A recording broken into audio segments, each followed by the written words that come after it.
कीर्ति जी।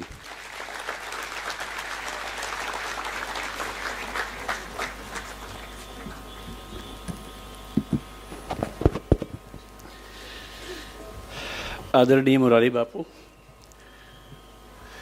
निरंजना जी आदरणीय, प्रज्ञा जी, डॉक्टर सुरेश सिंघवी और सभी गणमान्य अतिथि। आज से करीब 1 साल पहले, मतलब मैं माफ़ी चाहता हूँ कि मैं गुजराती में नहीं बोल पाता हूँ, मुझे हिंदी में ही बोलना पड़ेगा, पर मुझे अंदाज़ा है कि गुजरात में हिंदी का सम्मान बहुत ज़्यादा है।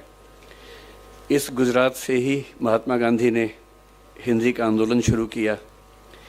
इसी गुजरात से दयानंद सरस्वती ने हिंदी भाषा में सत्यार्थ प्रकाश लिखा। तो मैं हिंदी का विद्यार्थी हूँ और मुझे इस बात का ठीक से अनुमान है कि हिंदी का सम्मान हिंदी क्षेत्र के अलावा जहाँ सबसे ज़्यादा है वो गुजरात ही है। तो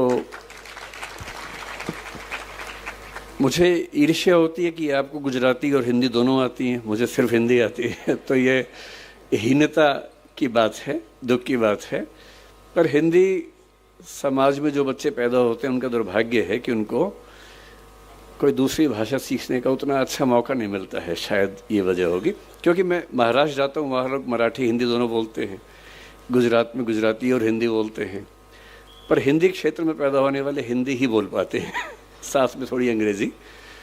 तो इस क्षमा याचना के साथ मैं हिंदी में अपनी बात रखूँगा, क्योंकि गुजराती में मुझे सिर्फ केम छो बोलना आता है और वो तो बोलने का कोई ख़ास विषय है नहीं। आज से करीब 1 साल पहले मेरे पास एक फ़ोन आया। मैं मंच पर तो बोल लेता हूँ, वैसे निजी जीवन में बहुत ही संकोची व्यक्ति हूँ, बहुत ही अंतर्मुखी हूँ, और मुझे कोई खींच के बाहर ना लाए तो मैं 1-1 महीना अपने रूम में बैठे पढ़ता रहता हूँ। मुझे लगता है कि एकांत में जो सुख है वो सुख मुझे मिलता नहीं बाहर। तो मैं पार्टियों में जाने वाला व्यक्ति नहीं हूँ। किसी का जन्मदिन, किसी की शादी में मुझे बुलावा है तो मैं तुरंत सोचता हूँ कि क्या बहाना लगाऊं कि ना जाना पड़े मुझे। तो मैं ऐसा हूँ, दरअसल हूँ, ये मेरा स्वभाव है। और मेरी टीम को ये पता है कि जब भी कोई इनविटेशन आए, आमंत्रण आए, तो कैसे मना करना है। उनको पूरी उसकी विधि पता है मना करने की, कि किसी का अपमान भूल के भी ना हो, पूरे सम्मान के साथ, विनम्रता के साथ कैसे मना करना है। तो वो विधि हमने बना रखी है। तो 1 साल पहले एक फ़ोन आया हमारे साथी के पास और उन्होंने मुझे कहा कि गंगाराम अस्पताल के एक बहुत सीनियर डॉक्टर हैं, वो मिलना चाह रहे हैं, डॉक्टर सुरेश सिंघवी। मैं ईमानदारी से बता रहा हूँ कि जैसे ही मुझे पता लगा गंगाराम के वरिष्ठ डॉक्टर हैं तो मेरे मन में एक लालच का भाव पैदा हुआ, क्योंकि मैं उसके पास रहता भी हूँ, उसी अस्पताल के पास ही रहता हूँ। मुझे लगा अब मेरी उम्र 50, अब मैं 51 का हूँ, तब 50 का था। मुझे लगा कुछ साल के बाद ज़रूरत पड़ेगी गंगाराम की मुझे। तो अगर गंगाराम में एक आध सीनियर डॉक्टर से परिचय हो जाएगा तो ठीक ही रहेगा। जब नौबत आएगी तो सीधे एंट्री मिल जाएगी, एडमिशन सीधे मिल जाएगा। तो मैंने कहा ऐसा है तो मिल लेते हैं। तो मुझे लगा कि मैं जाके मिलूँगा, लेकिन डॉक्टर साहब इतने विनम्र हैं कि वो मिलने आए मुझसे। तो मैं स्पष्ट रूप से कह रहा हूँ, मेरे मन में एक ही लालच था कि वो आएंगे और मैं इतनी नेटवर्किंग कर लूँगा कि बुढ़ापे में दिक्कत आए तो मेरा इलाज ठीक से हो जाए। बाकी ज़रूरतें मुझे पड़ती नहीं है, एक ही ज़रूरत लगती है, कभी डॉक्टर की ज़रूरत पड़ेगी तो रास्ता निकल जाएगा। खैर वो आए और जो मैंने सोचा था चीज़ उससे एकदम अलग थी। आधे घंटे की बातचीत में वो प्रसंग खत्म ही हो गया कि मेरी ज़रूरत क्या है। जब उन्होंने बताया इस पूरे कार्यक्रम के बारे में, बताया कि सरदार पटेल जिस आश्रम में सरदार बने थे, उस आश्रम में एक संगोष्ठी होने वाली है, उससे मुरारी बापू रहने वाले हैं। और जब सारा वर्णन किया, निरंजना जी का बताया कि कैसे उनके पिता जुड़े थे पटेल जी से, वो खुद भी बचपन में जुड़ी रही, तो मेरे मन में लालच बहुत बढ़ गया।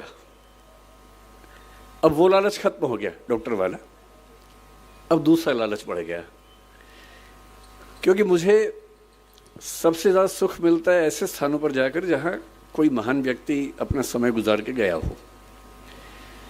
जैसे मैं आज से कुछ साल पहले करमसद गया था, जहाँ सरदार पटेल का जन्म हुआ था। उस घर में 1-2 घंटे रहा, छत से लेकर ज़मीन तक सारा एक एक कमरा देखा वहाँ पर। साबरमती आश्रम भी गया था, दांडी भी गया था, गुजरात आया तो लोथल भी गया, सब जगह गया। बारडोली मुझसे छूट गया था। शायद नियति थी कि जानबूझ के छुड़वाया होगा नियति ने। तो जब मुझे पता लगा कि बारडोली के आश्रम में जाके वहीं उसी घर में रहने का मौका मिलेगा या बैठने का मौका मिलेगा जहाँ सरदार पटेल रहते थे, जहाँ महात्मा गांधी भी आते थे, तो मुझे लगा इससे बड़ी उपलब्धि क्या हो सकती है। बोलना तो ठीक है, मैं अध्यापक हूँ, बोल ही देता हूँ, तो मैंने कहा ठीक है मैं आऊँगा, लेकिन इससे मेरा लाभ ज़्यादा है, आपका लाभ कम है। और जब से आज मैं सुबह से आया हूँ, मैं कल रात को सूरत आ गया था, आज सुबह यहाँ आया, और जब से आया हूँ तो वो मेरा भाव बढ़ता ही जा रहा है। ऐसा लग रहा है कि बड़े शहरों की चकाचौंध में हम लोग बहुत कुछ छोड़ देते हैं, जो ऐसी जगह पे आके समझ में आता है कि जीवन का असली मतलब क्या होता है। तो पश्चिम में एक प्रसिद्ध दार्शनिक हुए थे, मुझे सुरेश जी ने कहा कि 1.5 घंटा मुझे बोलना है, तो मैं बड़ा फुर्सत के मूड में हूँ।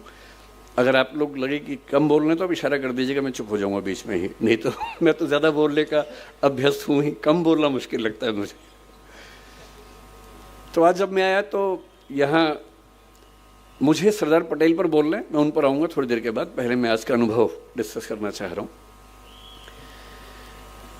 तो जैसे ही कार आश्रम के अंदर घुसी तो जिसको बोलते हैं आजकल मनोविज्ञान के बच्चे की वाइब्स आती हैं, जो जेन जी है, आज की जनरेशन है, उसकी भाषा में वाइब्स आती है। हमारी भाषा में एक वातावरण होता है हर जगह का, उस वातावरण का अपना मूल्य होता है। और वातावरण ऐसे नहीं बनता, बहुत सारे अच्छे लोग जब एक साथ रहेंगे तो वहाँ माहौल बनता है। उसको हम वातावरण कहें, वाइब्स कहें, वाइब्रेशंस कहें, जो भी कहें, वो हर किसी को समझ में आता है। तो जैसे ही मैं उस स्कूल के अंदर घुसा, मुझे लगा कि ये कुछ तो अलग है। पहले मुझे लगा कि क्योंकि मैं दिल्ली से आया हूँ और दिल्ली में दीपावली के 1-2 महीने बाद तक जो मौसम रहता है, आपको पता है कि पॉल्यूशन बहुत ज़्यादा वहाँ पर होता है, सांस लेना अपने आप में एक चैलेंज होता है वहाँ पर। तो मुझे लगा शायद यहाँ हवा साफ़ सुथरी है, और क्योंकि मैं दिल्ली से आया हूँ इसलिए मुझे बहुत ज़्यादा अंतर महसूस हो रहा है। पर मामला सिर्फ बाहर की हवा का नहीं, अंदर की हवा का भी है। और दिल्ली में जो लोग हैं उनके बाहर के साथ साथ अंदर की हवा भी खराब हो जाती है। एक शायर ने दिल्ली के बारे में बड़ा अच्छा लिखा है, जो मैं हर दीपावली के बाद अपने घर में सुनाता रहता हूँ सबको। चेहरे पे सारे शहर के गर्द और मलाल है।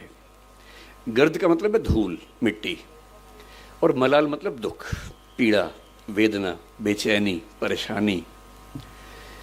तो चेहरे पे सारे शहर के गर्द और मलाल है, दुख है और धूल मिट्टी है। कितना सुंदर कहा, चेहरे पे सारे शहर के गर्द और मलाल है, जो दिल का हाल है वही दिल्ली का हाल है। तो पूरी की पूरी दिल्ली ये गर्द जो है, धूल मिट्टी, तो दीपावली के बाद 2 महीने होती है, लेकिन जो अंदर की धूल मिट्टी है साल भर रहती है। और मैं थोड़ा पढ़ लिख गया हूँ, ज्ञान की बातें कर लेता हूँ, लेकिन धूल मिट्टी तो मेरे अंदर भी उतनी ही है जितनी बाकी लोगों में होती है। यहाँ के एक अलग ही सुकून महसूस हुआ। उन बच्चों के चेहरे पर जो भाव थे, फिर मैंने स्कूल देखा ध्यान से।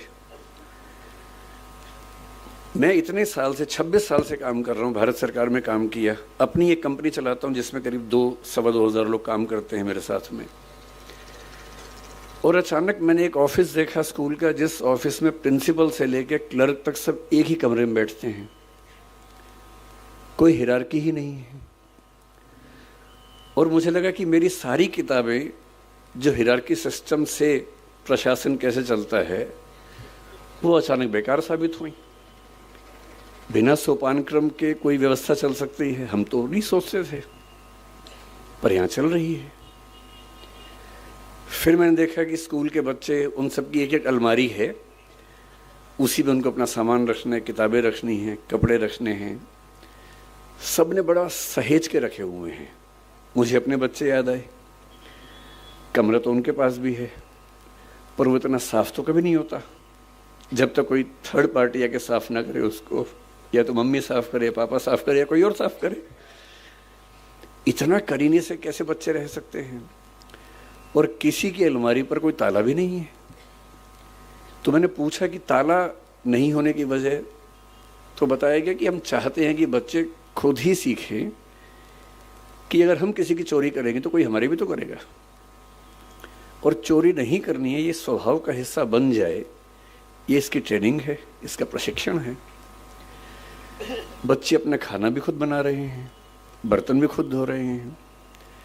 10वीं के बच्चे दिल्ली में ये कह के आतंक मचाए रखते हैं कि मेरा 10वीं का एग्ज़ाम है, तो ना मैं खाना तो खैर बनाने का सवाल ही पैदा नहीं होता है, बर्तन धोने का तो मसला ही नहीं है उनके सामने। उनसे तो आप ये भी कहें कि एक गिलास पानी ला के दो, तो 10वीं का एग्ज़ाम बीच में आ जाता है। तो ये बच्चे 10वीं का एग्ज़ाम भी दे रहे हैं, खाना बना रहे हैं, बर्तन धो रहे हैं, अपना सब कुछ कर रहे हैं। स्वावलंबन जो महात्मा गांधी कहा करते थे, उसका जीता जागता उदाहरण। और उसके बाद बच्चों के चेहरे पर ऐसा सुकून है जो सुकून दिल्ली के वीडियो गेम खेलते बच्चों के चेहरे पर कभी नहीं दिखता है। तो मुझे कभी कभी क्या होता है, मैं जिक्र कर रहा था कि पश्चिमी दार्शनिक हुआ हेडेगर नाम के, 20वीं शताब्दी की शुरुआत में ही जर्मनी की बात है, जब जर्मनी विश्व युद्धों की दुनिया में आ गया था, उस समय की बात है। उन्होंने एक बड़ी गहरी बात कही। उन्होंने कहा कि हम लोग जिंदगी जीते रहते हैं, किसी से लड़ते हैं, किसी से प्यार करते हैं, फिर झगड़ा करते हैं, लड़ते हैं, सफल होते हैं, किसी को हराते हैं, किसी से हारते हैं, हारते हैं तो नफरत पाल लेते हैं, हराते हैं तो ये भाव मन में आता है कि मैंने हरा दिया, मैं विजेता हूँ। इसी सब तिकड़म भरे अनुभवों को हम मिला के एक शब्द बोलते हैं जिंदगी, लाइफ। लेकिन कभी कभी ऐसा होता है जिंदगी में कि अचानक कोई इंसिडेंट होता है। वो इंसिडेंट क्या होता है, जैसे मान लीजिए कि मैं और मेरा दोस्त सड़क पे जा रहे हैं, अचानक एक ट्रक की कार ब्रेक फेल हुई, उसे टक्कर मारी, और मेरे साथ जो मेरा दोस्त था उसकी मौत हो गई और मैं बच गया। अब जो मुझे एहसास होगा, उस एहसास का मतलब है नथिंगनेस, शून्यता। उस मोमेंट पे, उस क्षण में ये लगता है कि क्या है जिंदगी में ऐसा, और मैं जो इकट्ठा करने में लगा हूं, मैं जो ताकत के पीछे भाग रहा हूं, मैं जिस 8 साल बाद की प्रमोशन के लिए अभी से रात दिन जुटा हुआ हूं, ये सब तो 1 सेकंड का खत्म होने का वाला खेल है। जिस जिंदगी का 1 सेकंड बाद का अता पता नहीं है, भरोसा नहीं है, कल सुबह मैं उठूंगा भी या नहीं ये भी नहीं पता है, और मैं ऐसी ज़िंदगी जी रहा हूँ जो 10 साल बाद मैं ये बन जाऊँगा, 18 साल बाद मेरी प्रमोशन ये होगी, मैं सेक्रेटरी बन जाऊँगा या मैं हाई कोर्ट का जज बन जाऊँगा। इस अनुभव में जो लोग थोड़े ज़्यादा सेंसिटिव हैं, संवेदनशील हैं, वो इस अनुभव को झेल नहीं पाते, और उनके लिए इसी बिंदु पर टर्निंग पॉइंट आता है और वो जीवन का रास्ता मोड़ लेते हैं कि जब जीवन में कुछ भरोसा नहीं तो मैं इन निरर्थक चीज़ों के पीछे क्यों भागता रहूं? क्यों ना मैं किसी ऐसी सार्थक चीज़ की तलाश करूं जो अंततः मुझे सुकून देती हो। और हम जीवन क्यों जीते हैं? मैं दर्शन विषय का विद्यार्थी हूं, पढ़ाता भी हूं।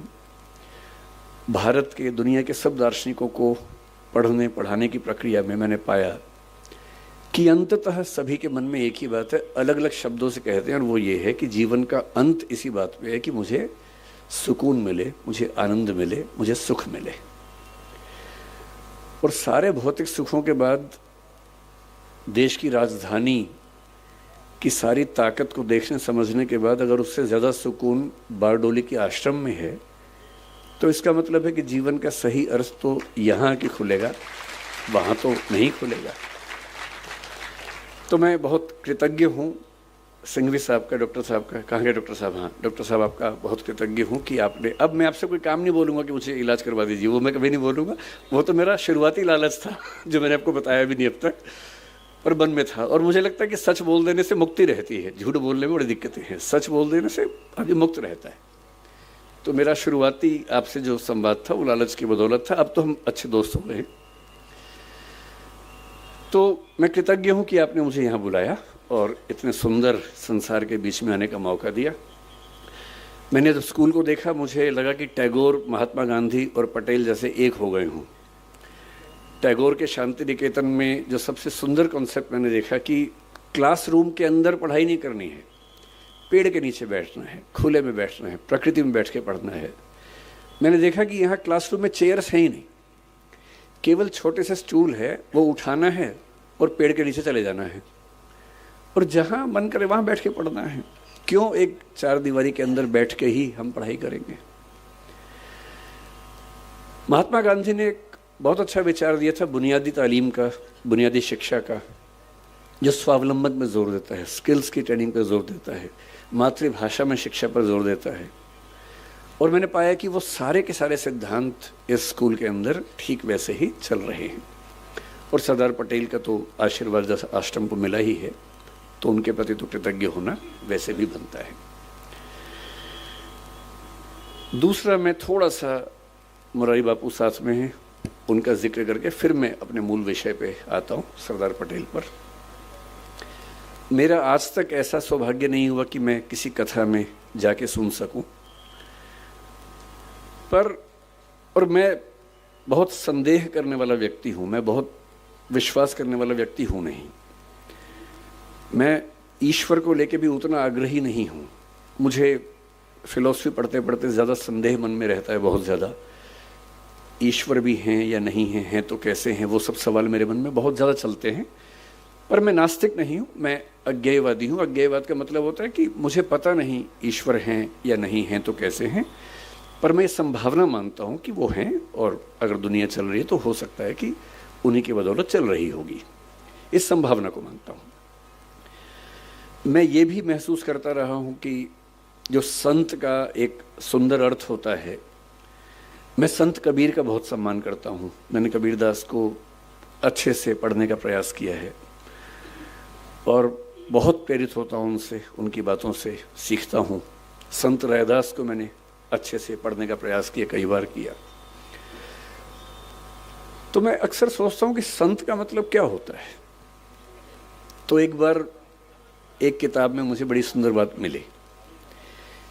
एक उम्र तक मेरा थोड़ा सा लेफ्टिस्ट आइडियोलॉजी की तरफ काफ़ी झुका हुआ था, तो मुझे धर्म, संत, इन सब से लगभग अरुचि सी थी। नफरत तो नहीं कहूँगा, पर अरुचि जैसा भाव रहता था। मेरे पेरेंट्स भी परेशान थे क्योंकि मैं कुछ अतिवाद के रास्ते पर उस समय चलता था। मुझे लगता था कि संत वो लोग हैं जो दुनिया के संघर्षों को छोड़ के भाग गए हैं। अरे भाई, मैं बुद्ध को पढ़ता था, महावीर, वर्धमान महावीर को पढ़ता था। मुझे लगता था कि क्यों ऐसा करते हो भाई, सब लोग स्ट्रगल कर रहे हैं, रोजी रोटी का संकट सबके सामने है, सबके बच्चे हैं, उनकी शादी होगी नहीं होगी, करियर होगा नहीं होगा, इतना इतना स्ट्रगल है। उस स्ट्रगल से हम तटस्थ हो जाएं, ये मुक्ति कैसे हो सकती है। फिर एक बार मेरे हाथ में किताब लग गई, क्योंकि मुझे किताब पढ़ने का शौक है और मेरे सबसे अच्छे दोस्त अगर कोई हैं तो किताबें ही हैं। और एक किताब इसी विषय पर मैंने पढ़ी कि संत होने का मतलब क्या होता है। तो उसमें बड़ी सुंदर एक व्याख्या थी कि संत वो नहीं है जो दुनिया की मुख्य धारा से भाग गया है। संत वो है जो जानता है कि अगर वो मुख्य धारा में उतर गया तो शायद सबको हरा देगा, पर वो उतरने से पहले ही जानता है कि सबसे जीत के भी कुछ हासिल नहीं होगा। और इसी बात को कुछ और लोगों ने दूसरी भाषा में कहा, the most interesting thing about the rat race is that even if you win you are still a rat. चूहों की दौड़ की सबसे रोचक बात यह है कि अगर आप जीत भी जाएं तो भी चूहे ही रहते हैं। और जिससे समझ लिया कि चूहा होना ही नहीं है, तो चूहों की दौड़ में दौड़कर किसको जीत के दिखाना है। अगर मैं जीत के दिखा भी दूं, अगर मैं जीत के दिखा दूं, किसको दिखाना है। क्या कोई इतना महत्वपूर्ण है कि उसको दिखाने के लिए मैं अपने 10 साल खराब कर दूं या 20 साल खराब कर दूं? क्यों दिखाऊं? और अंततः तो साक्षी भाव से खुद को ही देखना है। और यदि मैं अपनी चेतना के सही रास्ते पे नहीं हूं तो दुनिया की नज़र में कितने भी सही रास्ते पे हूं, वो सही रास्ता कैसे हो सकता है? मेरा सही रास्ता तो मेरी चेतना, मेरी अंतरात्मा तय करेगी। और यदि मेरी अंतरात्मा इस बिंदु पर सुकून महसूस करती है कि मुझे उस चूहों की दौड़ में शामिल होना ही नहीं है, तो नहीं होना है। और मैं कल से, मुझे डॉक्टर सिंघवी साहब ने कई जिक्र किए बापू के, कि कैसे उनकी कथा में लोग, और गुजरात के लोग कितने दानी हैं वो भी पता लगा। सूरत के बारे में विशेष रूप से पता लगा कि 50 करोड़ 100 करोड़ का दान हुआ, एक अस्पताल बन गया। फिर कथा हुई, फिर 125 करोड़ का दान हो गया, इससे एक और अस्पताल बन गया। इतना कंट्रीब्यूशन तो बड़े बड़े मंत्री, नेता और IAS नहीं कर पाते तो उससे लाख गुना अच्छा है कि हम संत बन के ही अपना काम करें और समाज के लिए जो कर सकते हैं वही करें। तो मैं बापू बहुत कृतज्ञ हूँ कि मैं तो इस लालच में था कि मैं ज़्यादा सुनूंगा, पर मुझे बताया गया कि मुझे सुनाना ज़्यादा है, सुनना कम है। ये वैसे ज़्यादती है, बहुत बहुत ज़्यादती है आपकी कि मुझे ज़्यादा समय दिया आपने और बापू कम बोल रहे हैं। इसका उल्टा होना चाहिए था, पर ठीक है, आपने अपना कुछ मुझे सोची होगी इसके पीछे।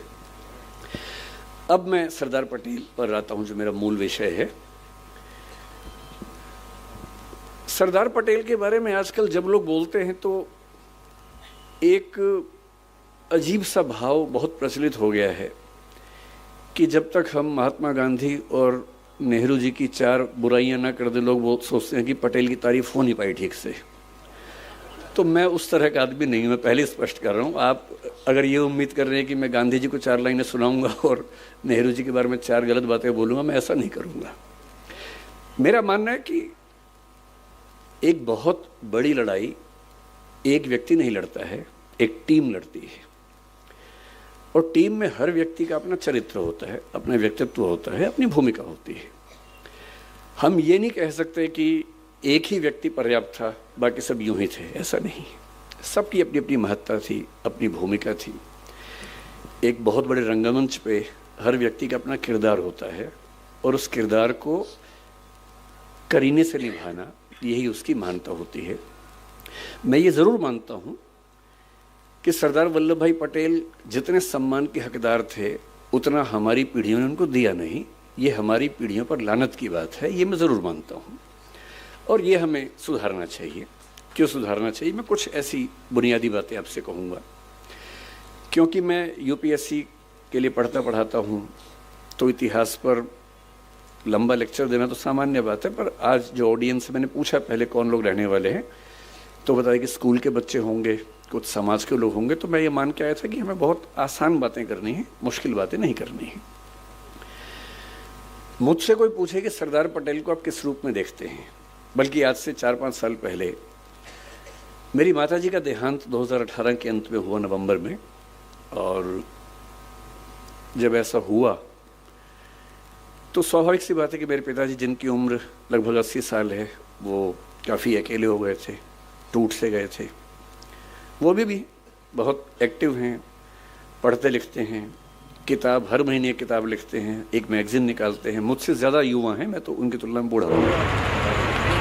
तो मैंने उनसे पूछा भी सर, मैंने कहा पिताजी आपका जन्मदिन आने वाला है, मतलब प्लानिंग कर लेंगे 3 महीने बाद की, 2 महीने बाद की।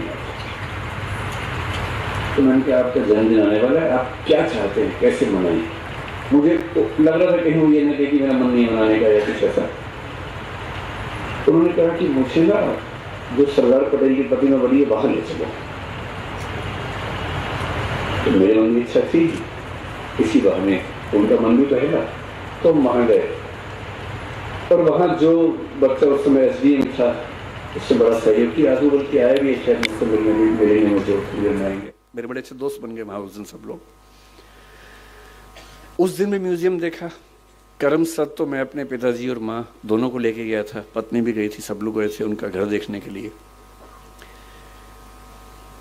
तो कोई मुझसे पूछता है कि सरदार पटेल को लेकर आपके मन में क्या भाव सबसे पहले आता है? मेरे मन में एक ही भाव आता है कि नेतृत्व का जो गुण किसी व्यक्ति में सबसे बेहतर हो सकता है, सबसे बेहतर हो सकता है, उसकी साक्षात मूर्ति देखनी है तो मैं सरदार पटेल को याद करूंगा। अगर मुझे किसी एक व्यक्ति का नाम बोलना हो तो सरदार पटेल का नाम बोलना चाहूँगा। क्यों बोलना चाहूँगा? उसकी वजह अलग हैं, शायद वो वजहें थोड़ी सी इतिहास में आपको अलग लगें, पर मैं आपको 2-3 वजहें बता के बात समाप्त करूँगा। और क्योंकि मुरारी बापू हैं, राम कथा वो करते हैं, तो मैं बीच बीच में भगवान राम का जिक्र भी लाऊंगा ताकि थोड़ा सा पर्सपेक्टिव और सही तरीके से हम समझ सकें। भगवान राम के बहुत सारे रूप हैं। वाल्मीकि के रामायण में अलग रूप है, भवभूति के उत्तर रामचरित में अलग रूप है। उसके बाद गोस्वामी तुलसीदास ने जब लिखा रामचरितमानस, उसमें काफ़ी नया रूप वो लेके आए। और जो अवतारी राम थे वो मर्यादा पुरुषोत्तम राम बनकर हमारे सामने है। और जिन राम को हम जानते हैं वो आमतौर पे गोस्वामी तुलसीदास ने जिस राम के चरित्र का निर्माण किया उनको हम ज़्यादा जानते हैं। मैं हिंदी साहित्य का विद्यार्थी भी हूँ। हिंदी साहित्य में उसके बाद भी चीज़ें होती रही हैं। 20वीं सदी की शुरुआत में महात्मा गांधी के समय में ही मैथिली शरण गुप्त ने साकेत लिखा, उसमें राम का नया रूप सामने रखा, जिसमें वो प्रश्न कर रहे हैं, राम तुम ईश्वर हो मानव नहीं हो क्या, या राम तुम मानव हो ईश्वर नहीं हो क्या।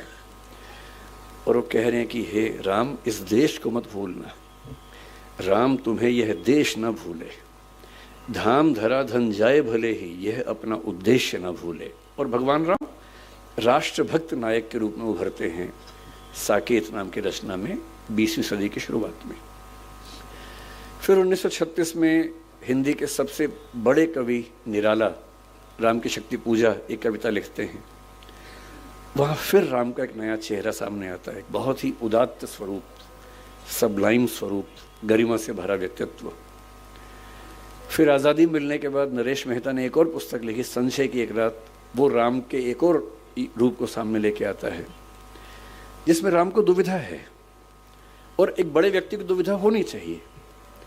उनको दुविधा ये है कि सीता की मुक्ति तो मेरी निजी लड़ाई है, मेरी पत्नी का अपहरण हुआ तो लड़ना मेरा धर्म बनता है, लेकिन उस लड़ाई में मैं इस पूरे समाज को, पूरी सेना को झोंक दूं, ये उचित है या अनुचित है। और रात भर वो इस दुविधा में रहते हैं, और उसके बाद उनको इस प्रश्न का सही उत्तर मिलता है, और उसी बिंदु पर संशय की एक रात पूरी कविता समाप्त होती है। तो मुझे जो पूरी भारतीय परंपरा में एक सबसे महान आदर्श नजर आता है अलग अलग रूपों में, वो भगवान राम का है। और मैं महसूस करता हूँ कि जब हम पटेल को समझें और थोड़ा सा दोनों व्यक्तित्वों की तुलना करके समझें तो बात और गहरे से हम महसूस कर सकते हैं कि पटेल का पटेलत्व राम के रामत्व के कितना नज़दीक है, इन दोनों में कितनी गहरी समानताएं हैं। एक प्रसंग से बात शुरू करते हैं, जिस प्रसंग पर लोग नाराज़ रहते हैं, पर मैं यहाँ नाराज़गी जाहिर करने नहीं आया हूँ। मैंने आपसे पहले ही कहा कि मैं ना नेहरू जी के बारे में एक गलत वाक्य बोलूँगा, ना गांधी जी के बारे में बोलूँगा। और पटेल जी को महान होने के लिए इसकी ज़रूरत नहीं है कि हम किसी को नीचा करके दिखाएं, वो वैसे ही बहुत बड़े हैं, किसी को मैं छोटा क्यों करूँ उसके लिए, है ना। भगवान राम का प्रसंग ये है कि वो भी युवा होने के कगार पर हैं, और उनके पिता राजा दशरथ कह रहे हैं कि बेटा, मेरी इच्छा है कि अब तुम राजा बनो। राम खुद नहीं कह रहे हैं, दशरथ कह रहे हैं। राम तो यहां तक कह रहे हैं कि पिताजी ये उचित बात नहीं है, हम 4 भाई हैं, कहने का उम्र का अंतर है, एक ही दिन तो पैदा हुए थे, आधे 1 घंटे के अंतर को बड़ा भाई छोटा भाई क्या होता है, सब साथ साथ पैदा हुए थे। अब जन्म में एक संग सब भाई, भोजन शयन केली करी काई, वो पूरा चौपाई कहते तुलसीदास जी। बिमल बंस यह अनुचित एकू, बंधु बिहाई बड़े ही अभिषेकू। इतने महान वंश में ये उचित बात नहीं है कि अभिषेक सिर्फ मेरा हो रहा है। क्यों भाई, बड़प्पन यही तो है कि जब सत्ता चरणों में रखी हो तब कोई कहे कि मुझे क्यों, मैं क्यों राजा बनूं। और पिता समझा रहे हैं कि बेटा, तुम संयोग से सबसे बड़े तो हो ही भाई, आधे घंटे का भी अंतर है तो बड़े तो हो ही ना भाई। और तुम्हारा व्यक्तित्व भी ऐसा है कि मेरे पास हर जायज वजह है कि मैं तुमको राजा बनाऊं, तुम बस मना मत करना। तब राम कह रहे हैं ठीक है, आप कह रहे हैं तो मैं आपकी बात कैसे टाल सकता हूं। राम के राज्याभिषेक की तैयारियां चल रही हैं, और यदि हम राम को मनुष्य थोड़ा सा बना के देखें, केवल भगवान ना समझें, तो हम सोच सकते हैं कि उनको भी कुछ कुछ तो उत्सुकता हो ही रही होगी, अच्छा लग ही रहा होगा कि अब मैं राजकाज संभालूंगा। शायद सीता और राम के बीच में बातें भी होती होंगी। सीता कहती होंगी आप राजा बनेंगे, मुझे भूल तो नहीं जाएंगे। राम कहते होंगे कैसी बात करती हो। ऐसी बातें होती होंगी। चुहलबाजी तो पति पत्नी में होती है, होती होगी, उनमें भी खुशी का माहौल होगा। और अचानक एक प्रसंग घटता है। मंथरा कैकेयी को समझाती है कि क्या तुम जानती हो क्या होने वाला है। कैकेयी बहुत खुश है। कैकेयी कह रही कि हाँ, मेरा बेटा राजा बन रहा है, राम राजा बन रहा है। क्योंकि उस समय तक कैकेयी को इस बात का इल्म तक नहीं है कि मेरा बेटा भरत और राम में क्या अंतर है, एक ही बात तो है। और तब मंथरा अपनी बुद्धि से कह रही है, कौन रिप हो हम ही कहानी, चेरी छाणी नहीं हो बरानी। कोई भी राजा बने मुझे क्या नुकसान है, मैं तो नौकरानी हूं, रानी थोड़ा ना बन जाऊंगी। पर तुम्हें फर्क पड़ेगा, तुम्हारा बेटा राजा नहीं बन रहा है, कौशल्या का बेटा बन रहा है। और फिर जैसा होता है जिसको हम कहते हैं भड़काना, वो सब चीजें हुई। कैकेयी की बुद्धि फिर गई, ऐसा कह सकते हैं। उनको 2 वरदान याद आए अपने। उन्होंने अपने पति से वरदान मांग लिए। दशरथ धर्म संकट में है।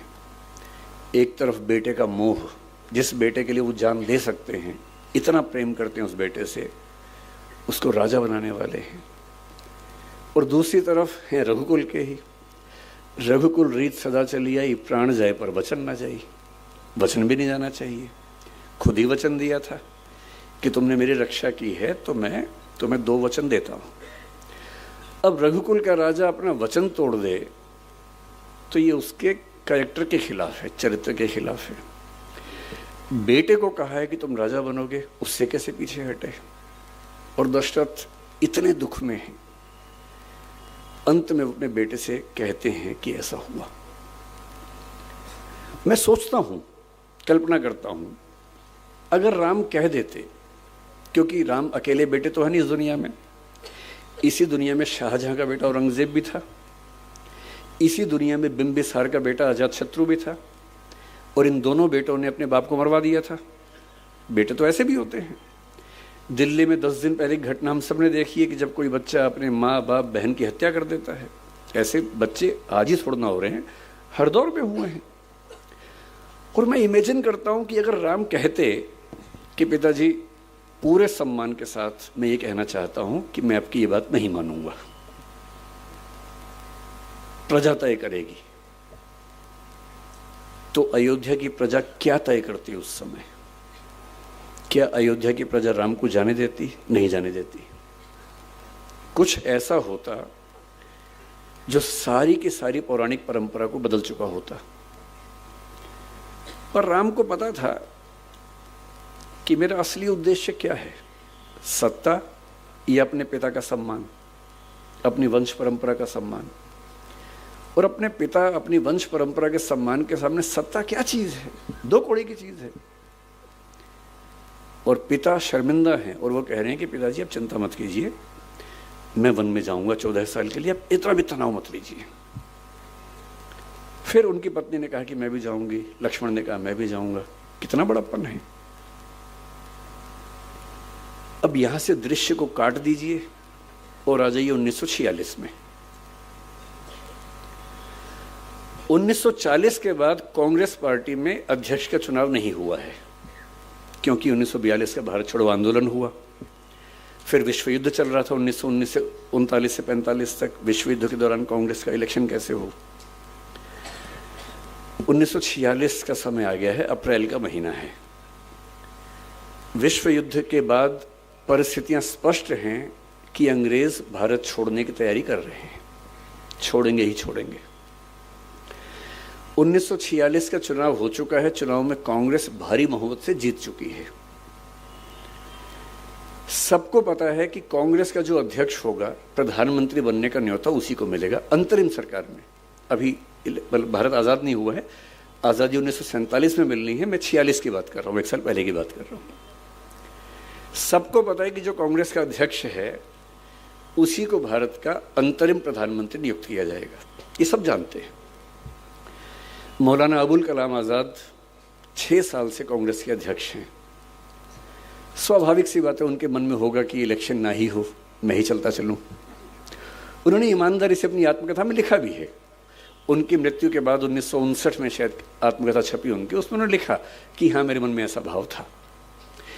ईमानदारी से सच बोलना ठीक है डॉक्टर साहब, कि लालच था तो ठीक रहता, उसमें मतलब बोझ खत्म हो जाता है। तो अबुल कलाम आज़ाद ने ईमानदारी से लिखा इस बात को। तो इलेक्शन कांग्रेस का होगा, ये घोषणा हो गई। अप्रैल महीने के अंत तक फॉर्म भरने हैं, ये भी स्पष्ट हो गया। फॉर्म भरने का तरीका ये नहीं था कि आप उठे जाके फॉर्म भर दिया कि मैं बनूंगा अध्यक्ष। उस समय का नियम था कि कांग्रेस की 15 जो प्रांत स्तरीय समितियां हैं, जिसको पीसीसी बोलते थे, प्रदेश कांग्रेस समिति, प्रदेश कार्य समिति, कांग्रेस समिति, वो नॉमिनेशन भेजेंगे कि हमारी ओर से इसको अध्यक्ष पद का उम्मीदवार माना जाना चाहिए। ये नियम था। तो चल रहा था। 15 प्रदेश समितियों में से 12 ने सरदार वल्लभ भाई पटेल का नाम भेजा कि इनको अध्यक्ष बनाया जाए।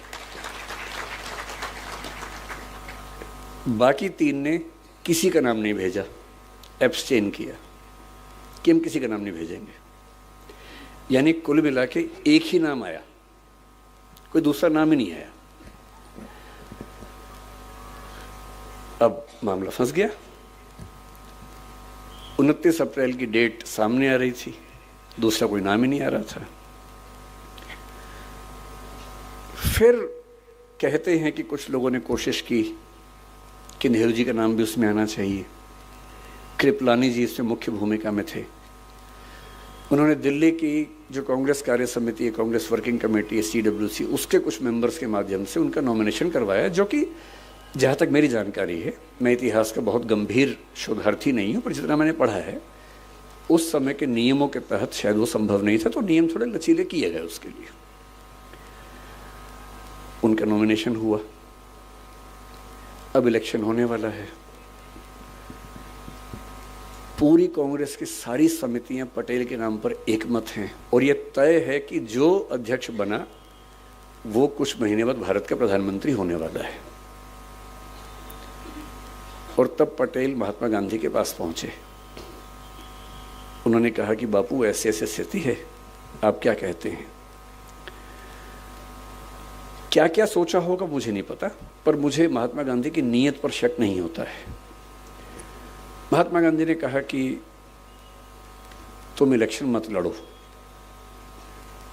मैं फिर सोचता हूं कि अगर बापू राम ना होते, मतलब पटेल राम ना होते और कहते कि बापू इलेक्शन तो मैं लड़ूंगा,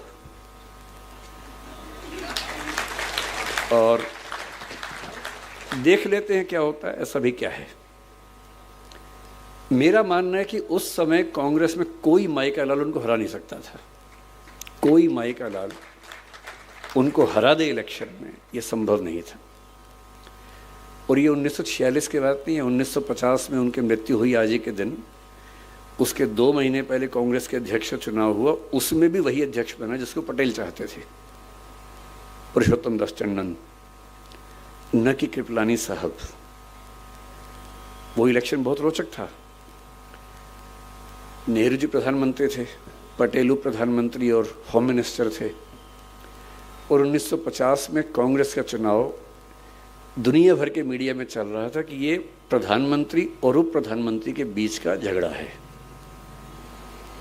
ये इस वर्चस्व का झगड़ा है कि कांग्रेस पार्टी में किसकी चलती है, किसको लोग ज्यादा सम्मान देते हैं, किसको लोग ज्यादा मानते हैं।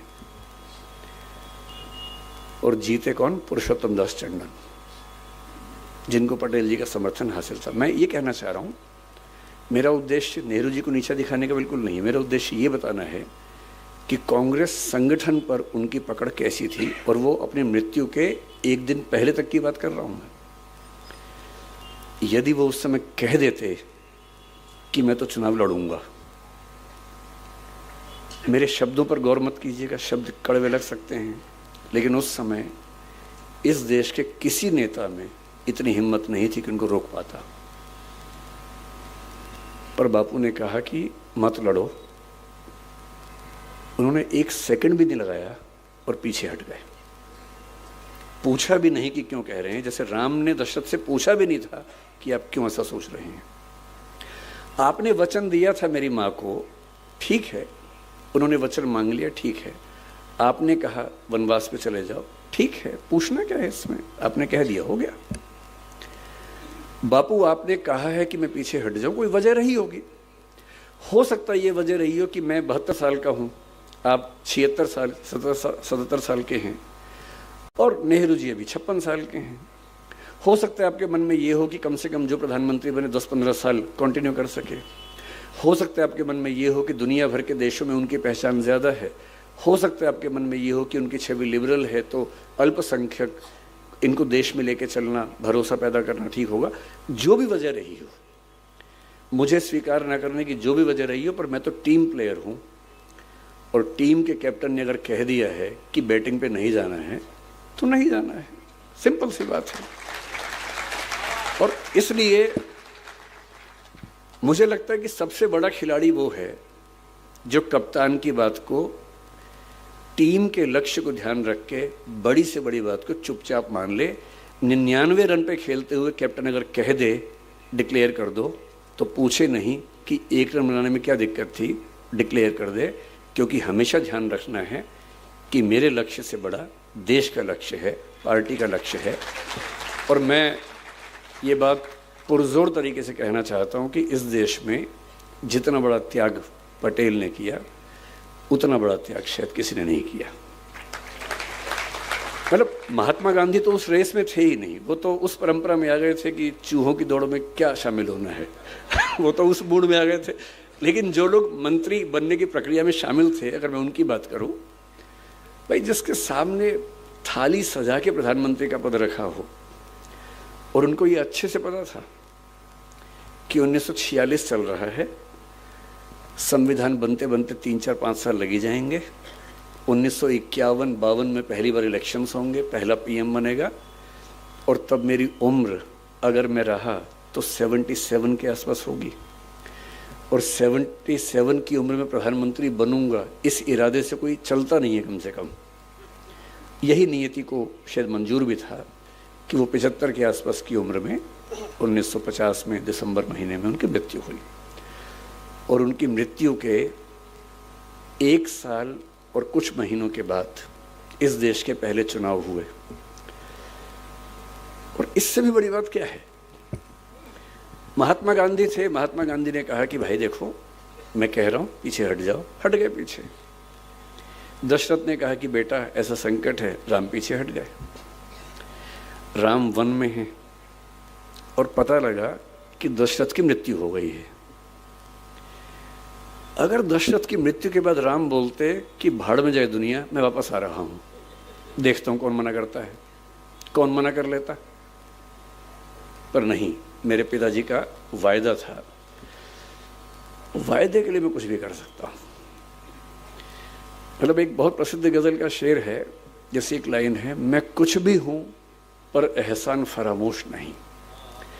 मैं कुछ भी हो सकता हूं, एहसान फरामोशी नहीं कर सकता।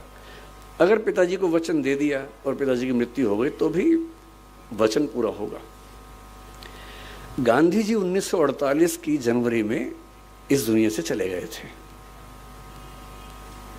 जिन गांधी जी के वचन का सम्मान था वो तो नहीं है। और पटेल 1950 के दिसंबर में गए, 22 महीने थे। और यदि वो उस समय ठान लेते कि अब तो गांधी जी हैं ही नहीं, अब कौन रोकेगा। पर वही बात है कि वचन दिया है तो दिया है, निभाना है तो निभाना है। और इसलिए किसी बड़े व्यक्ति की पहचान इससे नहीं होती कि उसने खेड़ा सत्याग्रह किया, बारडोली सत्याग्रह किया, वो तो किया, बड़ी बात है। पर सीखने की असली बात होती है चरित्र, किरदार, कि उस व्यक्ति के अंदर ऐसा क्या था। और पूरे स्वाधीनता संग्राम में शायद इतना बड़ा दिल, इतना बड़ा जिगर मुझे नहीं लगता किसी और के पास रहा होगा। ये उनकी पहली पहचान है। दूसरी बात, नेता बनना हमें लगता बहुत आसान काम है।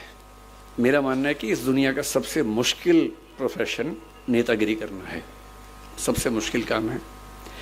अच्छा, हम जब तक पॉलिटिक्स में नहीं जाते हमको लगता है कि मजाक चल रहा है, सब क्या है, ऐसे ही हैं तो लूट जाते हैं, लूटते हैं, लुटेरे हैं, डाकू हैं, ये हैं वो हैं।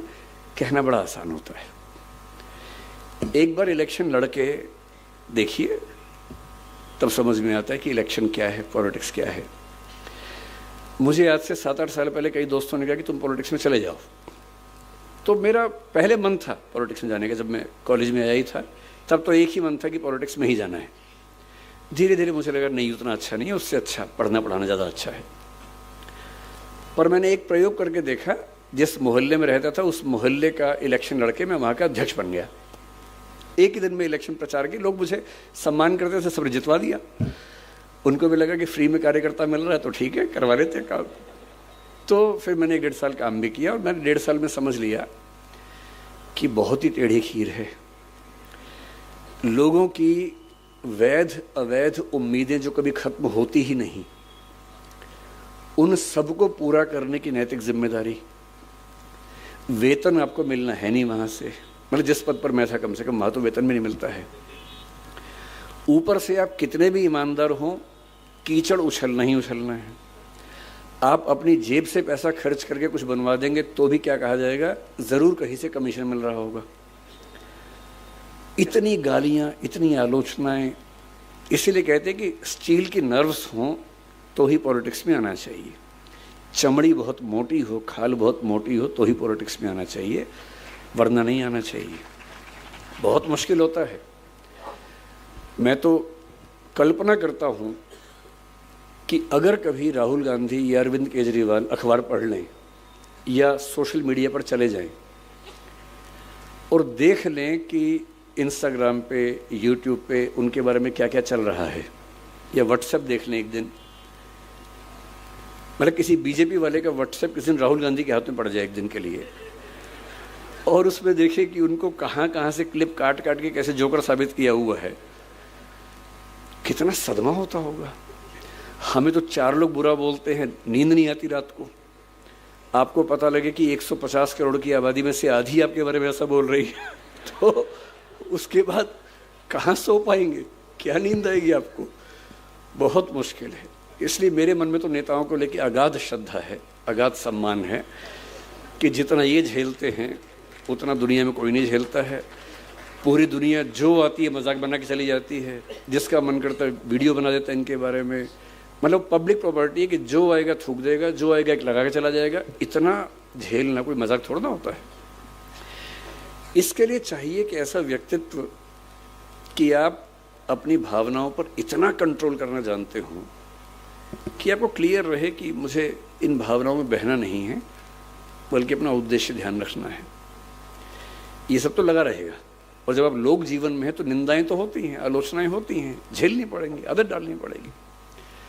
और या फिर हम तुलसीदास जी की तरह इस बात पर सीधे आ जाएं, हानि लाभ जीवन मरण जस अपजस विधि हाथ, कि हानि होगी या लाभ होगा, जिएंगे या मरेंगे, यश होगा या अपयश होगा, ये नियति के हाथ में है, मेरे हाथ में नहीं है। तो अपयश हो रहा है तो हो रहा है, कभी यश भी हो जाएगा, ऐसा क्या है।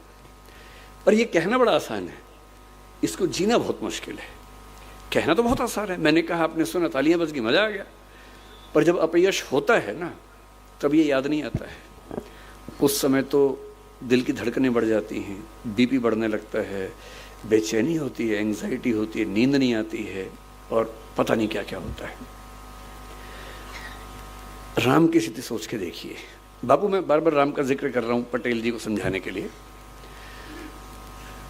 राम वन के अंदर हैं और सीता जी ने कहा कि मुझे हिरण चाहिए, मैंने स्वर्णिक हिरण देखा है। वो उस समय शायद नहीं समझ पाए कि ये एक जाल है। वो लक्ष्मण जा रहे हैं, लक्ष्मण ने रेखा खींची है, पर जैसा कि नियति है उसमें उनका अपहरण हो जाता है, रावण आके अपहरण करता है और राम वापस आए हैं। तुलसीदास जी के यहाँ राम अपनी पत्नी से इतना प्रेम करते हैं। देखिए, ये जो भगवान राम है, भगवान कृष्ण है, ये एक जैसे नहीं है। वाल्मीकि के यहाँ इनका व्यक्तित्व अलग है, भवभूति के यहाँ अलग है, तुलसीदास जी के यहाँ अलग है, निराला के यहाँ अलग है, क्योंकि कवि अपने समय के हिसाब से अपने आराध्य के व्यक्तित्व को भी बदलता है और अच्छा बनाता है। तुलसीदास जी के राम अपनी पत्नी से इतनी मोहब्बत करते हैं, इतना प्रेम करते हैं, मतलब इतना मजबूत व्यक्ति जो पिता के कहने पर बिना एक सेकंड लगाए सत्ता छोड़ दे और उसकी आंख में आंसू तक ना आए, कोई आंसू नहीं है, कुछ नहीं है, 2 कौड़ी की चीजें छोड़ दी, उसमें ऐसा क्या है। पर वन में अकेले हैं, केवल एक भाई के साथ, ना सेना है, ना हाथी है, ना घोड़े हैं, ना कुछ है, और पत्नी का अपहरण हो गया है। अभी राम को ये पता भी नहीं कि क्या हुआ है, वो तो देख रहे हैं कि सीता मिल नहीं रही है। इतना भावुक आपने राम को शायद न देखा हो। बांग्ला भाषा में एक रामायण है, कृतिवास रामायण, उसमें राम बहुत भावुक हैं, आंसू के साथ रोते हैं उसमें, वो कई बार रोए हैं। पर हिंदी के समाज में जो राम है उनकी छवि रोने वाली नहीं है, उसमें वो रोते नहीं हैं, मजबूत रहते हैं। लेकिन रामचरितमानस में भी एक बार उनकी आंखें भर आई हैं इस मौके पर। इतने परेशान हैं, कोई मिल नहीं रहा, किससे पूछें जंगल में, और अंत में पक्षियों से पूछ रहे हैं, हे खग मृग, हे मधुकर श्रेणी, हे पक्षी, हे हिरण, हे मधुकरों की पंक्ति, हे भंवरों की पंक्ति, तुम देखी सीता मृग नयनी, क्या तुमने देखा है सीता को जिसकी आंखें मृग जैसी हैं? ये भगवान राम हैं। इतना मजबूत व्यक्ति जो सत्ता जाने पर 1 सेकंड को हिल तक नहीं रहा है, जिसको सत्ता का लोभ है ही नहीं, जब उसकी पत्नी उसको नहीं मिल रही है तो भावनाओं में बहकर पक्षियों से, हिरणों से, भंवरों से पूछ रहे हैं कि क्या तुमने सीता को देखा है? और फिर थोड़ी देर बाद पता लगता है जटायु से कि दुनिया के सबसे ताकतवर राजा ने उसका अपहरण किया है। वो राजा जिसको भगवान शिव का वरदान हासिल है, वो राजा जिसका बेटा मेघनाद इंद्र को हरा चुका है, उस राजा ने इनकी पत्नी का अपहरण किया है। और ये जंगल में है, वनवास के नियम के तहत अयोध्या की सेना को भी नहीं बुला सकते हैं। उस राजा से समुद्र पार करके लड़ना है, बिना सेना के लड़ना है, और नहीं लड़ेंगे तो सीता की मुक्ति कैसे होगी। 1908 में आ जाइए। पटेल का विवाह थोड़ा जल्दी उम्र में हुआ, जैसा कि उस दौर में होता था, सबका ही होता था, तो उनका भी हो गया था। बहुत जिक्र नहीं मिलता, लेकिन ऐसा माना जाता है कि वो अपनी पत्नी से बहुत प्रेम करते थे, सम्मान भी करते थे। उनकी पत्नी को तबीयत खराब हुई, कुछ इन्फेक्शन हुआ, मुंबई लेके गए 1908 में। कामा अस्पताल वहाँ का अच्छा बड़ा अस्पताल था, वहाँ उनका एडमिशन हुआ। डॉक्टर ने कहा कुछ दिन दवाइयाँ देंगे, ठीक हो जाएंगी तो सर्जरी करनी पड़ सकती है, लेकिन कुछ दिन दवाइयों पे चलेगा। दवाइयाँ होने लगी, कुछ ठीक होने लगी। इतने में आनंद से एक जानकारी आई कि उनका एक परिचित, उसके ऊपर सरकार ने हत्या का मुकदमा लगा दिया है। और उसने कहा कि आप, क्योंकि पटेल इंग्लैंड से पढ़ के आए बैरिस्टर थे, कोई मजाक तो था नहीं, उनकी तूती बोलती थी अपनी वकालत में।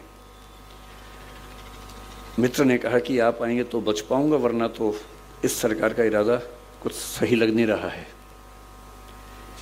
तो पत्नी को ठीक स्थिति में देखकर ये कहे कि मैं 2-4 दिन में छुड़ा के आता हूं। आनंद आ गए वापस।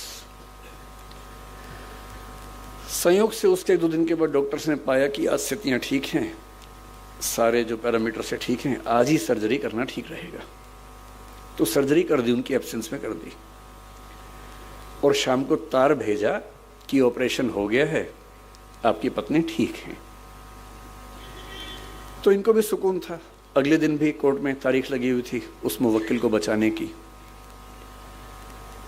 अगले दिन ये अदालत में केस लड़ रहे हैं, अपने मुवक्किल को बचाने का प्रयास कर रहे हैं। और ठीक उस समय उनकी पत्नी की तबीयत अचानक बिगड़ी और देहांत हो गया, मृत्यु हो गई। 33-34 की उम्र थी उस समय, सरदार पटेल की, उतनी सी उम्र में उनके पति की मृत्यु हो गई। वहां से तार हुआ, तार पहुंचा और ये अदालत में केस लड़ ही रहे हैं और एक परिचित ने आके उनके हाथ में तार थमा दिया और उस समय वो अपने दोस्त को बचाने के लिए दूसरे पक्ष के गवाह का क्रॉस एग्जामिनेशन कर रहे हैं। तार पढ़ा, तार में लिखा है कि आपकी पत्नी की मृत्यु हो गई है। लगभग वही स्थिति है। ऐसे में कौन काम करना चाहेगा? कोई भी ये चाहेगा कि फिलहाल मैं यहां से जाऊं, दुख अपना कम करूं, परिवार के साथ बैठूं। और उनके दिल में एक ही बात आ रही है कि मेरा निजी दुख तो अपनी जगह है, लेकिन अगर मैं इस बिंदु पर हट गया तो वो तो चली गई, ऐसा ना हो कि ये भी चला जाए। और 1-2 मिनट का अंतराल, मन ही मन में अपने आप से बातचीत, तार को मोड़ के जेब में रखा, जिरह की, दोस्त को बचाया और कार्यवाही खत्म होने के बाद दोस्त ने पूछा क्या तार आया था, और तब पहली बार किसी को पता लगा कि इतनी बड़ी बात हो गई है। यूं मुझे लगता है कि पत्नी की मृत्यु पर इतना कोई कैसे निष्ठुर हो सकता है, लेकिन जब बड़ा उद्देश्य सामने हो तो हमें शायद ये हक भी नहीं होता कि हम निजी दुखों को किसी दूसरे के भावी संकट की तुलना में तरजीह दें, ज़्यादा महत्व दें। जिसमें अपनी भावनाओं पर इतना नियंत्रण करने की सामर्थ्य होती है, सच्चा नेता वही होता है। ये हर किसी के बस की बात नहीं है, बहुत ताकत चाहिए ऐसा होने के लिए। अब ऐसे व्यक्तित्व से जुड़ा व्यक्ति जब स्वाधीनता संग्राम में उतरेगा तो सीधी सी बात है, वो छोटे कद का तो नहीं ही होगा। जो इंग्लैंड से पढ़ के आया हो, जिसको सिगार पीना भी आता हो और जिसको शाम के समय अंग्रेज़ों की संगत में होकर कोट पैंट पहन के सिगार पीने और अंग्रेज़ी बोलने का लहजा भी आता हो, और उसी को अगली सुबह बारडोली के किसानों के साथ आप बैठे हुए देखें, बैलगाड़ी में धोती पहने हुए, एकदम गांव के आदमी की तरह, तो आपको समझ में आता है कि एक व्यक्ति के कितने रूप, कितने चेहरे हो सकते हैं। जो सिगरेट पीने का आदी हो किंतु जेल में जाए और जेल का जेलर, अंग्रेज जेलर कहे कि मैं आपके लिए सिगरेट की व्यवस्था कर दूंगा, और वो कहे आपसे सिगरेट लेने से बेहतर है आज के बाद ना ही पीऊं और जिंदगी भर ना पिए उसके बाद। मतलब वो बड़ी बातें तो दुनिया जानती है, लेकिन जो बातें किसी के किरदार को बनाती हैं, असली बातें तो वो हैं। और 1947 में वो घड़ी आती है जो भारत के आज तक के इतिहास का सबसे मुश्किल समय है। 1947 में हम आज़ाद हुए, वो तो ठीक है आज़ाद हुए, पर आज़ाद होना घटना नहीं है, एक प्रक्रिया है, एक प्रोसेस है, लंबा प्रोसेस है जो कई साल चलता है। और वो कई साल यूं ही नहीं निकलते हैं, उसको निकालने के लिए बहुत लोगों को बहुत कुर्बानियां देनी पड़ती हैं। अंग्रेज 1942-43 से ही भड़काने में लगे हैं कि रियासतों के राजाओं की मर्जी है कि भारत का हिस्सा बनना चाहें, पाकिस्तान का हिस्सा बनना चाहें या आज़ाद रहना चाहें। और जो भारत आज आप देख रहे हैं वो भारत ऐसा नहीं था। ये सूरत भी आज़ाद ना होता अगर पटेल ना होते तो। ये सूरत, इसी सूरत की बात कर रहा हूँ। मुझे नहीं पता कि ये जगह सूरत ज़िले में आती है नहीं, पर मैं सूरत की बात कर रहा हूँ। उस समय के भारत में अंग्रेज़ों का भारत तो एक हिस्सा था, 50 से 60% समझ लीजिए, जिसको आज हम भारत कहते हैं, उसका मुश्किल से 55 से 60% हिस्सा अंग्रेज़ों के हाथ में था। 40% हिस्सा ऐसा था जो रियासतों के पास था, राजाओं के पास था। उन राजाओं को अंग्रेज़ों ने गारंटी दी हुई थी कि अगर तुम पर किसी ने हमला किया या अंदर से विद्रोह हुआ तो हम बचाएंगे तुम्हें। इसे बोलते प्रोटेक्टरेट, कि तुम हमारे प्रोटेक्टरेट हो, हम तुम्हें बचाएंगे, लेकिन राजा तुम रहोगे, सुरक्षा हम देंगे, इसके बदले हमें इतना पैसा देते रहो तो हम तुम परेशान नहीं करेंगे। और अब अंग्रेज कह रहे हैं कि हम तो छोड़ देंगे, रियासतों का रियासतें खुद जाने। फिर कुछ इलाके फ्रांस के हाथ में थे, पौंडीचेरी जिसको हम कहते हैं आजकल, माहे है, कराईकल है, यनम है, चंद्रनगर जो पश्चिम बंगाल का हिस्सा है, ये सब फ्रांस के हाथ में था। पुर्तगाल के इलाके थे, आपका पड़ोस का इलाका दमन दीव, दादरा नगर हवेली, गोवा, ये सब पुर्तगाल के पास थे। ये कैसे मिलेंगे भारत को?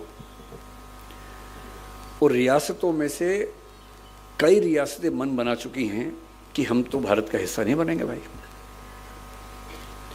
कुछ भारत के भूगोल में होके कह रहे कि पाकिस्तान का हिस्सा बनेंगे। जूनागढ़ आपका पड़ोस का, हैदराबाद सबसे बड़ी रियासत, जिसके कुछ हिस्से आजकल तमिलनाडु में है, कुछ हिस्से तेलंगाना में है, कुछ हिस्से कर्नाटक में है, कुछ महाराष्ट्र में है।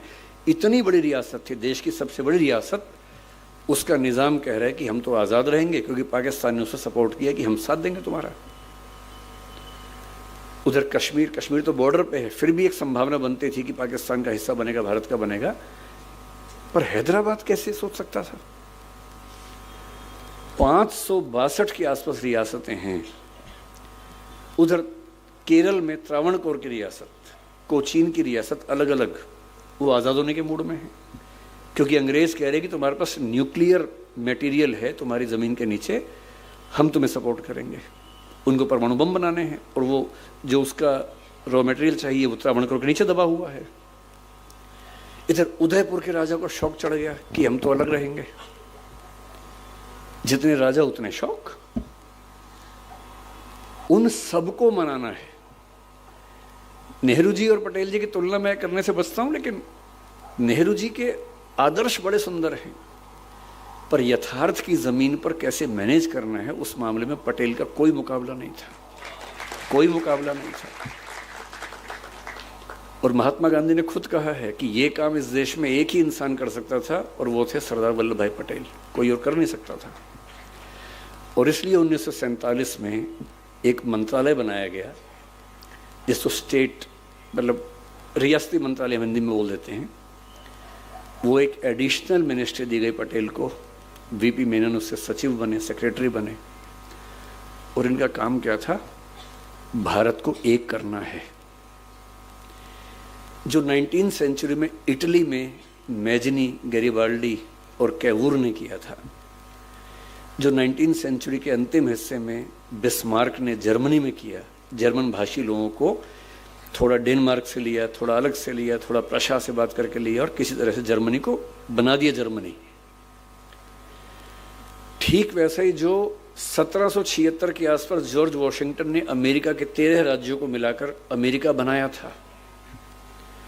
और जब 1861 में अमेरिका के 7 राज्यों ने छोड़ के नया देश बना लिया और अब्राहम लिंकन ने युद्ध लड़के उन 7 राज्यों को वापस अमेरिका का हिस्सा बना के अमेरिका को एक रखने की हिम्मत दिखाई थी। अब भारत के सामने कुछ कुछ वैसी ही ऐतिहासिक चुनौती थी कि ये देश एक बन पाएगा या नहीं बन पाएगा। मैं कल्पना करता हूं कि अगर पटेल ना होते उस समय और मुझे दिल्ली से यहाँ आना होता तो वीज़ा लेके आना पड़ता, सूरत का वीज़ा। और यदि कार से आता तो बीच में 5 वीज़ा और लगवाने पड़ते। भोपाल का अलग वीज़ा लगता, सूरत का अलग वीज़ा लगता, हैदराबाद जाऊं तो वहाँ का वीज़ा अलग। इन सब देशों के पास अपनी अपनी सेनाएं होती, पुलिस नहीं, सेनाएं, सबकी अपनी अपनी करेंसी होती। और युद्ध भारत पाकिस्तान में नहीं होता, भारत और भोपाल में हो रहा होता। भारत और हैदराबाद में युद्ध हो गया और सूरत भारत के साथ है, ऐसी खबरें सुन रहे होते हम लोग। मेरे पास भारत का पासपोर्ट होता, आपके पास सूरत का पासपोर्ट होता। अगर वो नौबत नहीं आई है और आप कश्मीर से कन्याकुमारी बेधड़क घूम सकते हैं, तो इसके लिए जो प्रैक्टिकल विजडम थी ना कि कैसे मनाना है, प्यार से मनाना है, चाबुक भी रखना है साथ में, लेकिन मनाना प्यार से है। अलग अलग राजा को अलग अलग प्रपोजल दे के, प्रलोभन दे के, डॉक्यूमेंट अलग अलग बना के जोड़ना है। बड़े राजाओं को ये ना लगे कि छोटे राजा के बराबर कैसे मान लिया हमें, तो उनको संविधान में प्रमुख पद, राज्य प्रमुख का अलग से बना के देना है, वो सब करना है। और 562 में से 559 में केवल बातचीत से कोई समाधान कर ले, इसको 99.9% रिजल्ट कहते हैं। 562 में 559 को बिना एक भी लाठी मारे समझा देना कि भारत का हिस्सा बन जाओ, और बाकी 3 में से 2 को पता भी ना चले क्या हुआ। जूनागढ़ और हैदराबाद आज तक परेशान हैं। हैदराबाद में क्या हुआ, 1 साल के स्टैंड स्टिल एग्रीमेंट के बाद जब पटेल समझ गए कि मामला नहीं सुलझेगा, कहते हैं कि नेहरू जी की भी सहमति लिए बिना, आमतौर पर उनमें सहमति रहती थी हर मामले में, इस मामले में कहते हैं कि थोड़ी तकरार हुई। तकरारें होती थी, होनी भी चाहिए भाई। 2 लोग एकदम एक से सोचेंगे तो फिर 2 क्यों हैं, एक ही काफ़ी है। 2 पॉइंट ऑफ व्यू हैं तभी तो 2 लोग हैं। 2 लोग कमरे के अंदर झगड़ा करें, फिर एक बिंदु पर आए, बाहर निकल के वही काम करें। यही होता है इलेक्शन, और यही होती है मंत्रिमंडल की नीति। और सेना को घुसा दिया हैदराबाद के अंदर। 3 दिन का काम था, काम खत्म हुआ। और जब तक सिक्योरिटी काउंसिल में पहुंचे नवाब साहब, निजाम साहब, तो पटेल ने कहा नहीं, सेना नहीं गई थी, पुलिस गई थी, पुलिस एक्शन था भाई। और तब तक हैदराबाद भारत का हिस्सा हो चुका था कि जहां बातचीत से काम नहीं बनेगा वहां लाठी का इस्तेमाल भी करेंगे। लेकिन देश को एक करने का उद्देश्य छोटी मोटी नीतियों से कि हिंसा अहिंसा, ये सेकेंडरी बात है। पहली बात है कि देश एक है तो हम हैं, वरना तो सब बेमानी बातें हैं।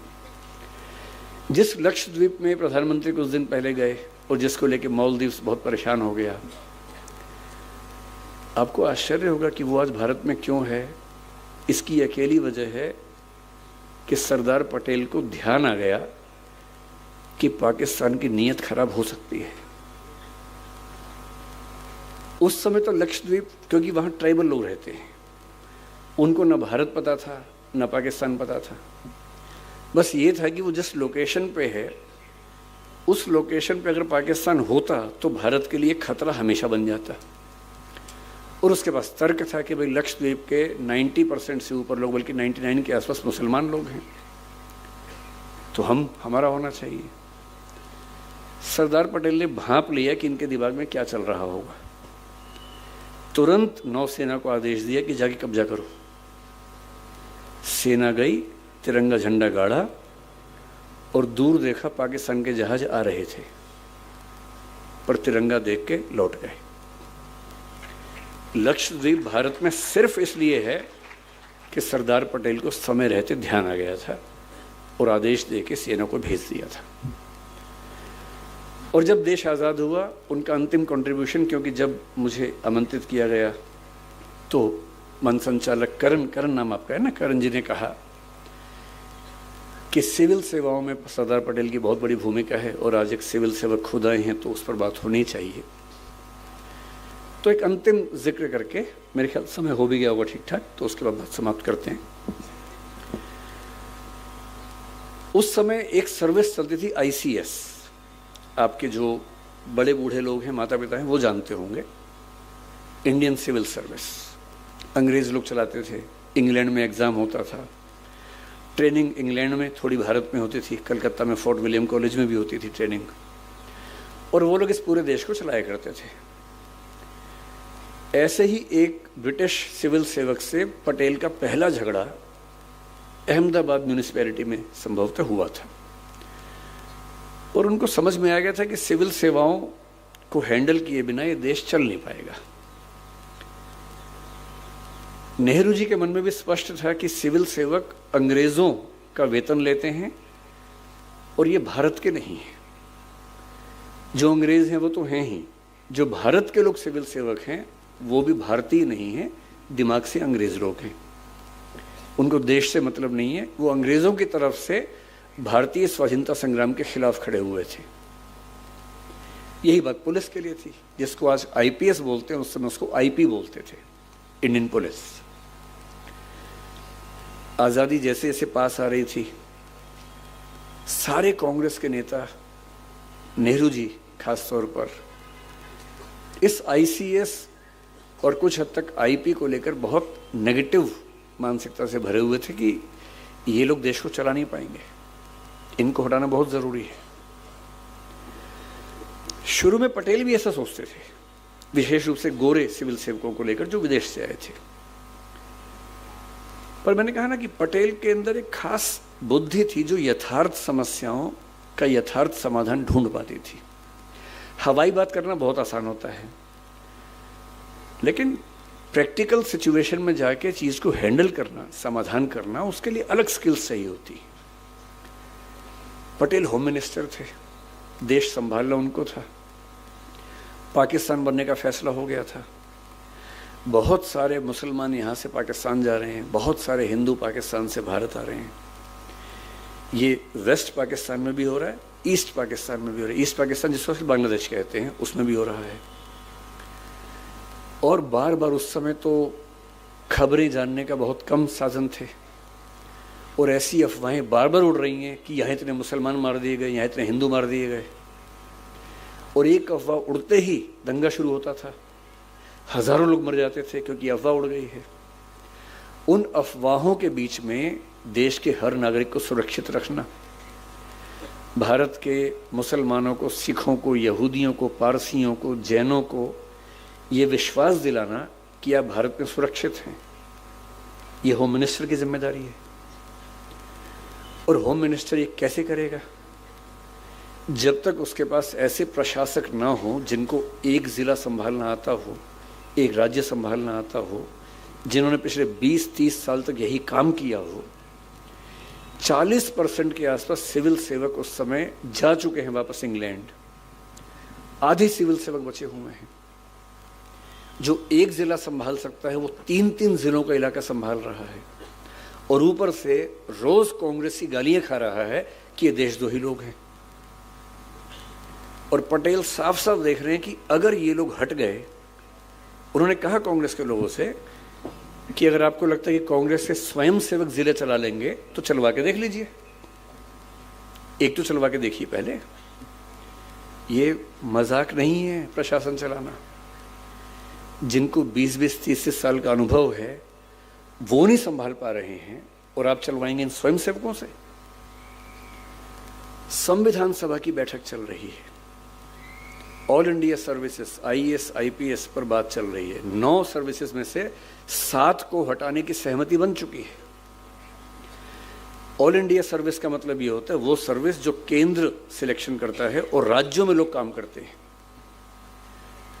जो बात पटेल ने कही थी मैं भी आपसे कह रहा हूं, पाकिस्तान एक देश नहीं बचा है, वो पाकिस्तान है और बांग्लादेश है। कुछ भरोसा नहीं कि बलूचिस्तान भी हो जाए। युगोस्लाविया के 6 देश बन चुके हैं, चेकोस्लोवाकिया के 2 टुकड़े हो चुके हैं, USSR के 15 हिस्से हो चुके हैं, और ये सब कुछ पिछले 50 से 100 साल में हुआ है। भारत एक ही है अब तक। जो सिक्किम भारत में नहीं था वो सिक्किम भारत में आ गया है, उसमें इंदिरा गांधी की बड़ी भूमिका थी, उनका सम्मान करना चाहिए हमें। नागालैंड आज़ादी के समय से ही भारत से अलग होने का प्रयास कर रहा था, नाराज था, आज तक भारत में बना हुआ है। मेघालय में, मिजोरम में बहुत विवाद हुए पर भारत में है। केरल, तमिलनाडु में भी कभी कभी छोटे मोटे विवाद हुए पर भारत में ही हैं। और इन सब के भारत में होने के पीछे ना कोई नारा काम करता है, ना बड़ी बड़ी बातें काम आती हैं। जो चीज़ सबसे ज़्यादा काम आती है वो है all India services, IAS IPS, और बाद में एक IFS बनी जिसको हम फॉरेस्ट सर्विस, वन सेवा कहते हैं। क्यों? क्योंकि आपको central service, state service, all India service का अंतर शायद ना पता हो। सेंट्रल सर्विस केंद्र की सेवा है, केंद्र के काम, केंद्र के लोग केंद्र का ही काम करेंगे। राज्य की सेवा, स्टेट सर्विस, स्टेट की सर्विस है। राज्य सिलेक्शन करेगा, राज्य ट्रेनिंग देगा, राज्य नौकरी पर रखेगा, ट्रांसफर करेगा, पोस्टिंग करेगा, रिटायरमेंट होगी, पेंशन देगा, सब कुछ राज्य करेगा। राज्य चाहते थे कि केंद्र के लोग हम पे दखल ना दें। पटेल देख पा रहे थे कि अगर केंद्र का कंट्रोल नहीं हुआ तो ये राज्य भारत में रहेंगे ही नहीं। और उन्होंने दुनिया का सबसे अनूठा कॉन्सेप्ट दिया, ऑल इंडिया सर्विस, जो दुनिया के किसी और देश में नहीं है, केवल भारत में है। और वो कॉन्सेप्ट क्या है? आईएएस और आईपीएस। पहले 9 सर्विसेज थी, 7 तो चलेगी, 2 बची। आईएएस और आईपीएस का सिलेक्शन केंद्र करेगा, ट्रेनिंग केंद्र करवाएगा, मसूरी और हैदराबाद में। उनकी पोस्टिंग राज्य में होगी। हर राज्य में 2/3 आईएएस और आईपीएस अन्य राज्यों के होंगे, उस राज्य के नहीं होंगे। किसी भी राज्य में 1/3 से ज्यादा होम कार्डर के लोग नहीं हो सकते हैं, 2/3 बाहर के ही होंगे। और किसी भी राज्य के प्रशासन के सारे ऊंचे पद, डिस्ट्रिक्ट कलेक्टर या जिसको आप डीसी कहते होंगे, या जो भी नाम है, कलेक्टर चलता होगा, जो भी चलता होगा, कहीं डीएम बोलते हैं, कहीं कलेक्टर बोलते हैं, कहीं डीसी बोलते हैं, बात है कि जिले का हेड जो होता है, जिले का हेड, जिले का पुलिस का हेड एसपी, और उनसे ऊपर के प्रशासन और पुलिस के सारे पद केवल आईएएस और आईपीएस के पास होते हैं, लगभग 90% से ऊपर। अगर भारत एक है तो इसलिए है कि चाहे नागालैंड हो, मैं किसी राज्य के बारे में गलत नहीं बोलना चाह रहा हूँ, ये सारे राज्य भारत के उतने ही हिस्से हैं जितने हम लोग हैं, पर जहाँ जहाँ आंदोलन हुए, मैं इसलिए कह रहा हूँ, चाहे जम्मू कश्मीर हो, चाहे नागालैंड हो, चाहे कोई भी राज्य हो, उस राज्य के प्रशासन के और पुलिस के सबसे ऊंचे पदों पर बैठे हुए हर 3 में से 2 अन्य राज्यों के लोग हैं। और उनके होते हुए उस राज्य के नेता बहक भी जाएं तो भी प्रशासन देश के हित में रहता है।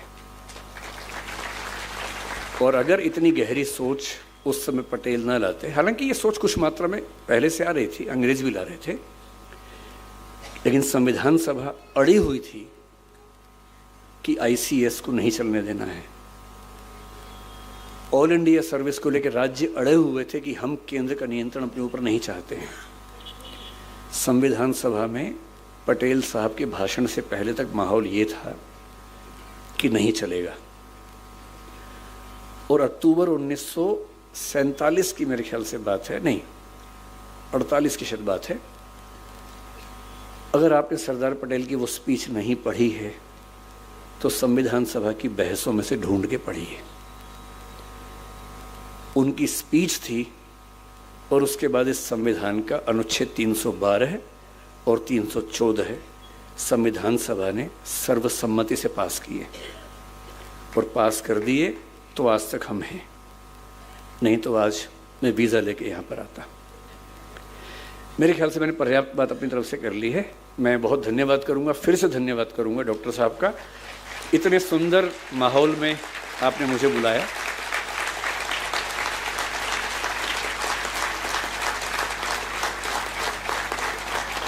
मेरे आने से आपको कितना लाभ हुआ मुझे नहीं पता, पर मेरे लिए ये दिन अपने जीवन के सबसे पवित्र दिनों में से एक है और मैं उसके लिए बहुत शुक्रगुजार हूँ। धन्यवाद।